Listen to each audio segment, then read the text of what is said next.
પોરબંદરના જિલ્લા વહીવટી તંત્રની અણઆવડતના લીધે દર્દીઓ મુશ્કેલીમાં મુકાયા છે।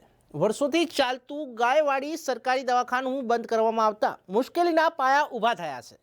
રિપેરિંગના બહાને સિવિલ તંત્રએ આડો આંખ વાર્યો છે। ત્યારે ખરવાડ ભાટિયા બજાર ગાયાવાડી વિસ્તાર સુતરવાડા શીતલા ચોક સહિતના દર્દીઓને કાયમી મુશ્કેલીનો સામનો કરવો પડશે। એક બાજુ તહેવારોનો સમય અને બીજી બાજુ નવી ભેટ અને નવી હોસ્પિટલ આપવી તો અલગ વાત છે।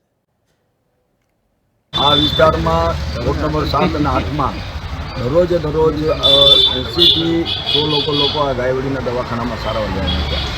આ વર્ષોથીનો રાજાશાહીના વખાનો હોસ્પિટલ અત્યાર સુધી બંધ નથી થયું। પહેલી વખત અહીં તારું માટે જો ભેદ અમારી બાજુમાં છે, આ નજીકના વિસ્તારમાંથી દવા લેવા માટે આવ્યા છે। અત્યારે દવાખાનામાંથી સિવિલ હોસ્પિટલે સુવિધાના અભાવે 300, 400, 500 લોકો ડેઇલી લાઈનમાં ઉભે છે ને હેરાન થાય છે। એક બેન નાની ઉંમરના અને મોટી ઉંમરના લોકો જે આવતા હોય એ લોકોને એટલી દુવિધા ઉત્પન્ન થાય કે આ વિસ્તારનો જે 7 નંબર અને 8 નંબરના વોર્ડને લગતા અહીંયા ઓછામાં ઓછા 1 લાખની વસ્તી આજુબાજુની દુકાને 1 લાખની વસ્તીના ખર્ચ કરતું સારવાર આપતો માત્ર અચાનક આ નિર્ણય કરી અને રિનોવેશનના બહાને બંધ કરી દેવામાં આવ્યો। આ બાબતમાં હું સિવિલ સર્જન સાહેબને મળ્યો કે ભાઈ તમે ક્યાં કારણે બંધ થઈ ગયું છે? એ લોકો તો પડી ગયા એમ છે, ખોટા એસ્ટિમેટ 12 લાખના બનાવી અને આ બંધ કરવાનું નાટક કર્યું છે।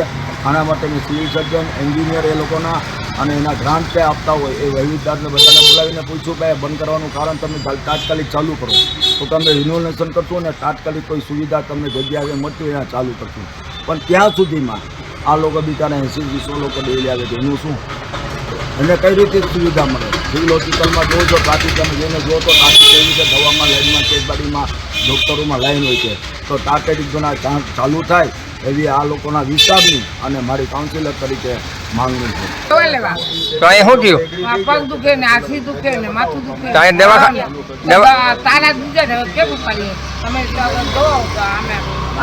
કેટલા દિવસથી તમે ધક્કા ખાવ છો? કેટલા ધક્કા ખાધા, દવાખાને જોઈ દીધું, હવે કોઈ જાય। ગાયવાડી વિસ્તારમાં આવેલું દવાખાનું કે જે આજથી 10 થી 15 દિવસથી બંધ છે અને આ બાબતે અમે લોકોએ બધે રજૂઆત કરેલી છે કે આ દવાખાનું તાત્કાલિક ચાલુ કરવામાં આવે, તેનું રિનોવેશન કરવામાં આવે।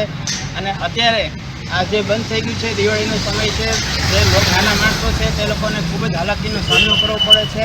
જે લોકો અહીંયા તાળું જોઈ અને બધાને પૂછપરછ છે કે આ શું થયું છે અહીંયા, તો તે બાબતે જણાવવાનું કે આ જેટલા 100થી વધારે વ્યક્તિઓ રોજની મુલાકાત લે છે તે લોકોને ખૂબ જ હાલાકી પડે છે। અને અત્યારે જે નવા જે પ્રોજેક્ટો ચાલુ છે સરકારશ્રીના, એ સરકારશ્રીના પ્રોજેક્ટોમાં વિકાસની વાતમાં આવે છે, તો આ જે વસ્તુ છે તે બાબતે ધ્યાન રાખવું જોઈએ, કારણ કે અત્યારે આરોગ્ય તે બહુ જરૂરી વસ્તુ થઈ ગઈ છે।